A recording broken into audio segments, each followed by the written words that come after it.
This charter here trying to show you how the IP is governed or written in a more general way. We are having the intellectual property rights as encouraging innovation, giving the exclusivity rights for the owners for who develop that innovation, that technology. We have protected investments. It's always important that you make sure that when you develop something, when you create something, you have the protection of your investment by the exclusivity also rights under the IP protection. You also have the supports dynamic competition. As you know, the industrial property law in Brazil, it's against, of course, unfair competition as the international treaty as well. And therefore, the law incentivizes the fair competition, but never the unfair competition.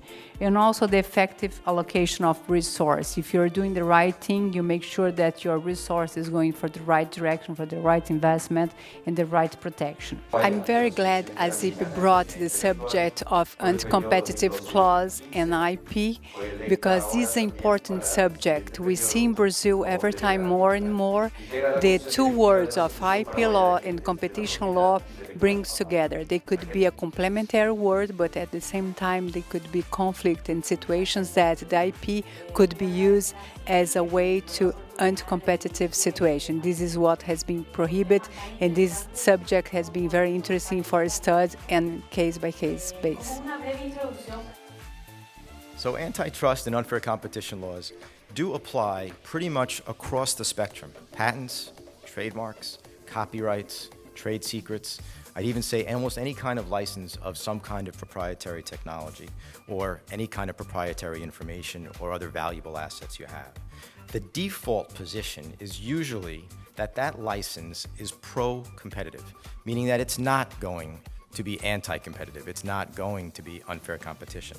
And then what usually happens, as Tatiana played out a little bit, is something's going to happen in the marketplace. The Department of Justice or the FTC or some other regulatory body or even your competitor will deem your agreement or your conduct in the industry to be anti-competitive, and then the conduct, the agreement, will come under review. We're discussing the anti-competitive effects of intellectual property agreements. In the United States, the most important thing for everyone to remember is that the rule of reason applies and pretty much governs over almost any license agreement, except for a few where there are illegal restraints. And for the most part, the rule of reason will govern.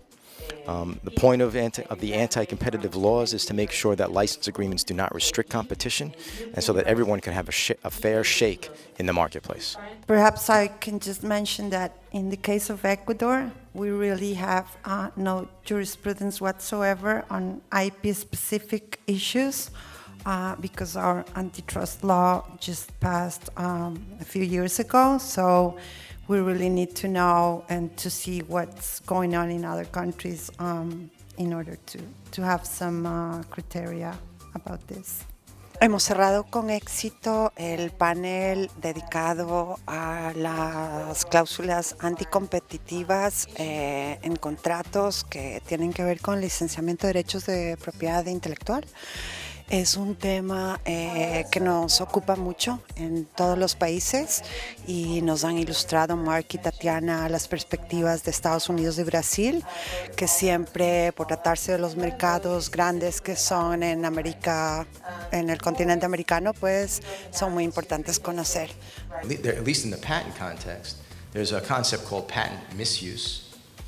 There's also antitrust. If in fact someone is trying to gain monopoly power by using his patents in an improper way and bringing claims that are frivolous, that can really be held against them. There's also a concept called malicious prosecution in the United States, which is not often used, but it is a pretty powerful statute when a party brings a claim for the sole purpose of trying to hurt its competitor. And it could bring not only attorney's fees and costs, but significant damages against either a brand owner or an intellectual property owner in any case. Doesn't matter what type of intellectual property.